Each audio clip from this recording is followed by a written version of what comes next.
Our policies are designed to promote genuine, balanced growth that delivers job and rewards industry, President Muhammadu Buhari tells Nigerians in New Year letter. And Africa Development Bank pledges support for Nigeria in addressing climate change issues and its attendant social security consequences. Plus, Nigeria's capital market records second consecutive annual loss. The program is Business Express, reaching you from Abuja, Nigeria's capital. I am Amina Nujain. Compliments of the season.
It is the start of a new decade, and President Muhammadu Buhari is restating his commitment to the bond between him and the citizens of Nigeria.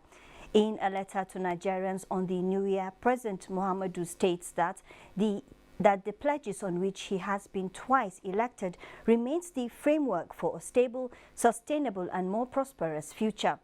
Nigeria, he emphasized, needs a democratic government that can guarantee peace and security to realize the full potential of ingenious entrepreneurs and hardworking people.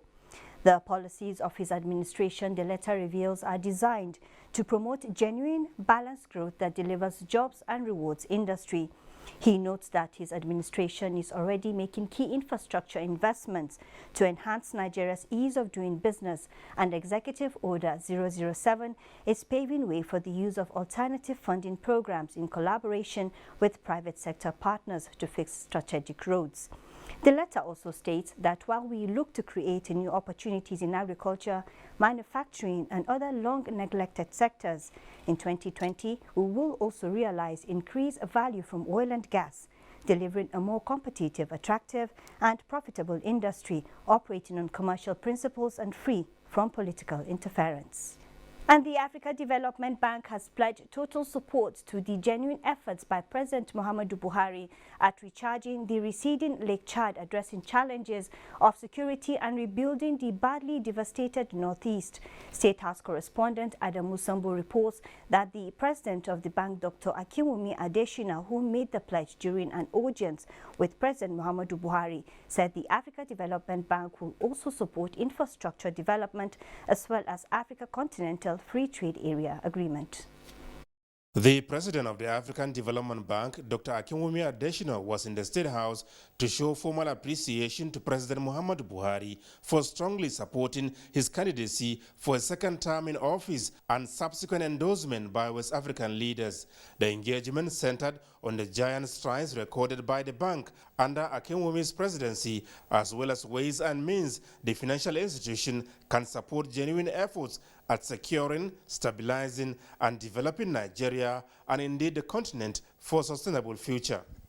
President Buhari has put forward a very bold decision to help with the recharging of Lake Chad Basin.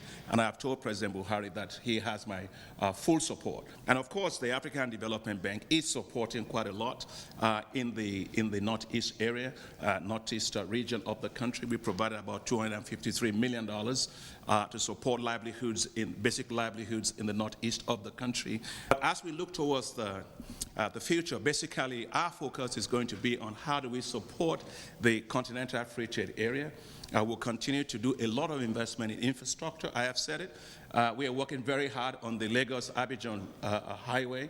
That construction of that will start by 2022. All the work is currently now being done. We will continue to invest quite a lot in energy. Power is the source of development. Without energy, you don't have anything. So the bank is going to be investing quite a lot. We secured $115 billion of new capital from our shareholders, which will give a lot of resources for us to support African countries, to support Nigeria, and all the other countries to be able to do more. I am an eternal optimist when it comes to Africa. I'm very confident that even the new year will be much better for many African countries. Dr. Akinwumi also discussed with President Muhammadu Buhari possible areas of collaboration, cooperation, and assistance as the Nigerian leader gets set to once again assume the chairmanship of ECOWAS the second time in 3 years. I came to congratulate him on his election to be chairman of the ECOWAS Authority of Heads of State and Government. Obviously, that's very, very important for economic integration of the region. And as you know, as president of the African Development Bank, the issues that are critical for regional integration are there. The issues of infrastructure are very, very important. Some of the monetary policy issues are very important. And how to make sure that we are able to address the issue of insecurity, which the president has been leading on how to tackle that issue within the region. So I came to exchange some ideas with the president and to offer the president my full support as he takes on the chairmanship of ECOWAS. With $3.3 trillion worth of trade, Dr. Akinwumi Adesina described the African Continental Free Trade Area Agreement as the biggest thing to happen to the continent. Nigerian economy in 2019 defied predictions of likely plunging into a negative growth pattern to exhibit resilience amid weak revenue generation. Leah Katumba Batunde in this report chronicles the performance of the economy, identifying major drivers.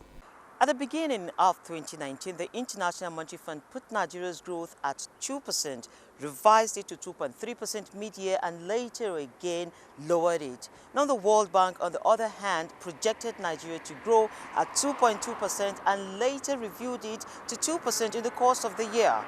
These forecasts were hinged on the global price of oil, which is the dominant source of revenue for the Nigerian government.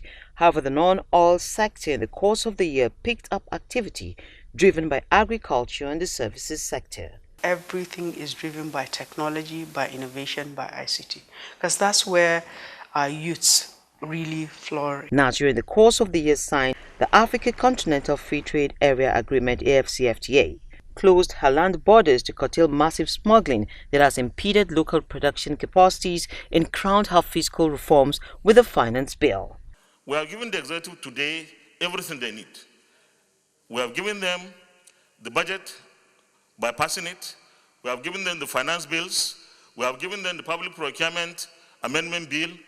These are central to ensuring that the implementation of the 2020 budget is improved. Now we are well positioned to effectively implement the budget and deliver our promises to Nigerians. The government also increased salaries in line with the minimum wage agreement with the organized labor.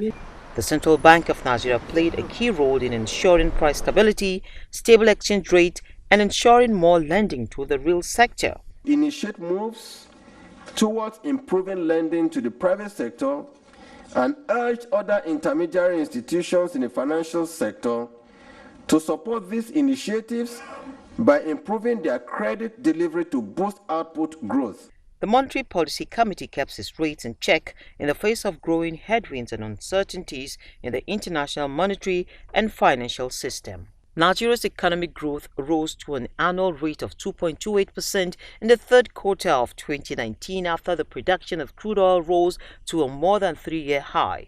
Nigeria moved 15 places from 2019 on the World Bank's Ease of Doing Business Index for 2020, ranking 131 and tagged as one of the most improved economies in the world for running a business. The year recorded major listings into the capital market from the telecommunications sector, MTN Nigeria and Airtel. However, the rally that came with them waned to see stocks underperform, and unclaimed dividends are ending the year solid. Even in those losses, there are opportunities because in the capital market, the watchword is that you buy when the prices are low and then you sell when it is high. Government released 1.212 trillion naira's capital budget for 2019. External reserves remain in comfort zone at $39 billion, and excess crude account closed the year at $324.968 million. The focus is still the same. It is still to grow the economy.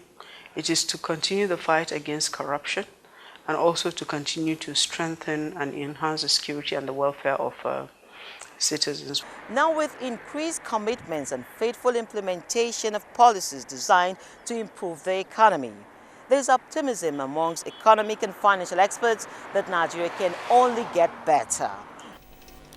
Thank you, Leah. The year 2019 saw a growing adoption of financial technology and a mixed grill of regulatory frameworks that shaped the performance of the Nigerian economy. The renaming of the Ministry of Communication to Communication and Digital Economy also gave room for more government involvement in regulating charges by telecommunication operators. Also, major players in the digital world came visiting with various offerings to tap into the available opportunities. There's hue and cry over data now. We never had it so much. That means there are issues to be resolved, okay? But at the back end, we know that the regulator, which is the NCC, that is empowered to do all of this, also reported to the minister. They hired, a consortium of consultants to take a look at the various pricing benchmark to see what would be best, considering the infrastructural deficiency and the cost of having the kind of infrastructure required to ensuring that we have the best of data, not just having data, but data that is efficient for all to use before they arrive at what we have right now. But if the minister is saying that the situation of ground now is not the best that we can have,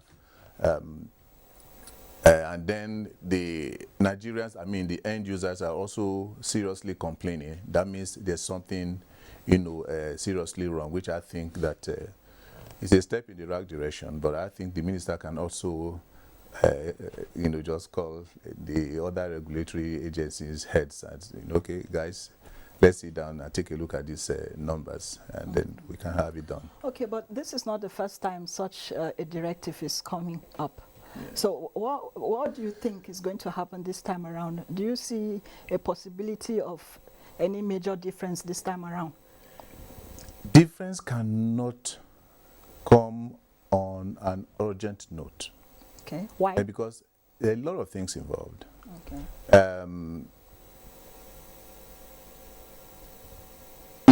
It may amount to price fixing for the operators. Mm-hmm. Yeah, because as at yesterday, I read that from the NCC, when they were defending the budget at the National Assembly, they said that 80,000 base stations are still required for us to have efficient coverage around Nigeria. That is extra investment for the operators. Okay. And some of the issues still, benefiting the industry, issues of, right of way, issues of cost of, bandwidth and all of those other things. The truth is that there is a big attraction. Mm-hmm. First is the numbers, all right? Nigeria is one of the highest populated country in the world, and also the economic potential. And of course, in terms of technology traction, our youths have been doing quite a lot in the industry. They've been trying to develop apps and solutions and all of those. And the country is basically forward-looking, and they feel like it's time to actually tap into this. Gone were those days where the LA guys that came to Nigeria came to look for oil. Now they are coming to look for brains. The brains are here and they are in their numbers, so definitely they want to tap from that. In terms of awareness, I would say it's limited. It's limited to those that in the core IT sector. Yes, because if you look at where we've gone, you have the InterSwitches of this world, the Jumias of this world, the Andelas of this world, doing remarkable things, empowering even young Nigerians, the likes of Andela, training a whole lot of Nigerians. So there's awareness, but it's limited to the core ICT. So because, like I said, digitalization transcends the whole economy. So for example, you should have some sort of linkages between the agricultural sector, which is a very important sector in Nigeria, yes, with e-commerce. So you should have e-commerce transcending agricultural sector, promoting this sector, improving the value chain. The December 2018 agreement, known as the Declaration of Cooperation Agreement, which resulted in collaboration between OPEC and non-OPEC members, saw members put a cap on production to address glut as well as the increased shale oil production. Nigeria, as signatory to that agreement, enjoyed 6 months of exclusion to the cut and along the line blasted output, a critical component of Nigeria's budgetary process. The implication of that is quite simple, that we have to adhere to the quota itself, even though we produce more because the condensates are not subject to quota. Two things. Of course, revenues come from either you have volume or you have price. So defending a reasonable price for oil is important to Nigeria, exactly for the reasons you've mentioned, which is the benchmark pricing we use in budgets. Yes. However, when you look at pricing, there are many dynamics that you consider, political, economic, technology, etc. But I would also want to say that you have the supply side, okay, and then the demand side. The demand side depends on economic growth, and so there are indications that in 2020, for example, if the world economy is in recession, then you could potentially be in an oversupply, and something has to be done about supply of oil. But the program, if we adhere strictly to the quota and others do the same, then you may be able to defend a reasonable price for oil. The key thing also is that, of course, since we are dependent on it, then you have to manage your budget in a reasonable way, so that's not to overspend, etc. Benchmark that Nigeria has put this time around in line with the MTEF and 2020 budget is in order. $55 per barrel looks good to me, because generally I always appreciate a kind of differential between the global crude oil price and the benchmark of like maybe between say $10 and $15. So if the Brent is going for like $66 or $65 per barrel, and the West Texas Intermediate is going for like 60, having a benchmark of $55 per barrel is really realistic. And apart from that, global bodies or institutions like OPEC, which is the Organization of Petroleum Exporting Countries, International Energy Agency, and Energy Information Administration have predicted that there is likely to be additional production from non-OPEC members, principally led by Russia and other countries. And with that, I don't expect the price to really go up so much. So when we are conservative with our benchmark price, that will be excellent for us, and it will reduce the degree of deficit. Was Nigeria late in signing the Continental Free Trade Area Agreement? Well, a number of our episodes in 2019 dwelt on the agreement, the infrastructure deficit implication, and Nigeria's wish list to the largest congregation of fiscal and monetary heads in Washington, D.C., both at the spring and the annual meetings. There is free trade area, which is common market. There's an upgrade, which is customs union.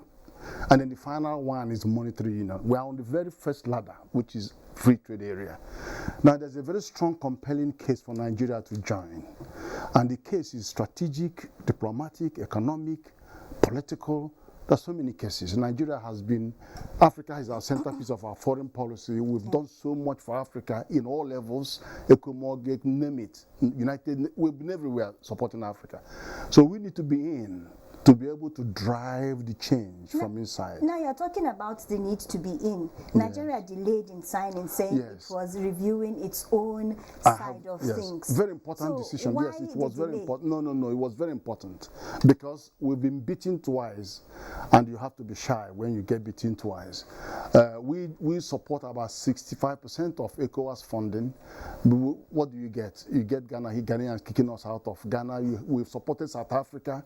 What do you get? They are massacring our people. You have Angola, they are killing our people. So there are things. And then you have successful businesses like Dangote that is experiencing serious trouble, 15 tariff lines in Togo, 17 and 19 in Ghana. So they got all that, and by the time his goods leave Nigeria and get to Ghana, the rate has gone up by about 39%. So we have real issues, and it was important for us to drill down on those issues and understand with our eyes open. Is dumping one of those issues?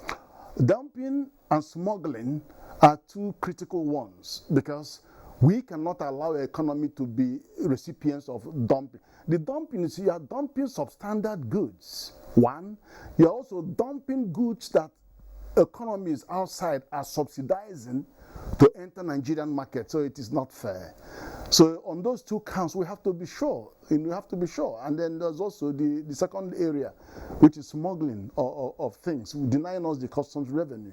So the reasons are important that we needed to explore and drill down on what the consequences would be for the manufacturers. For example, we have to protect our industries, but that notwithstanding, the case for being in there to influence the change is overwhelming.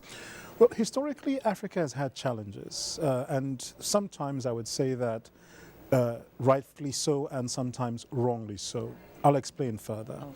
There's a perception of risk, and when you look at investment, you want to be able to invest in a place where you understand the risks, you believe the risks are manageable, and that the returns you make by investing there are commensurate with that risk profile. Africa, unfortunately, has had for many, many years a reputation of, for example, failed contracts, sanctity of contract not being respected, politics coming in the way of commercial arrangements, and so on and so forth. I think nowadays lessons have been learned, and you see a lot of African governments changing that behavior, and really it's about behaviors. So for me, what I'm saying is that the reason why we've had that is things we have done, sometimes not really knowing that it wasn't the right thing to do. But we see more and more African governments collaborating with private investors, focusing on making a business easier to do, putting in the regulations that we require, the legal framework, and most importantly, depoliticizing, if you like, the environment. So would you say Nigeria has learned her lessons in terms of infrastructure investments? I think Nigeria has learned a lot of lessons, and it continues to learn the lessons. What we see is Nigeria genuinely trying to create and establish a stable legal framework.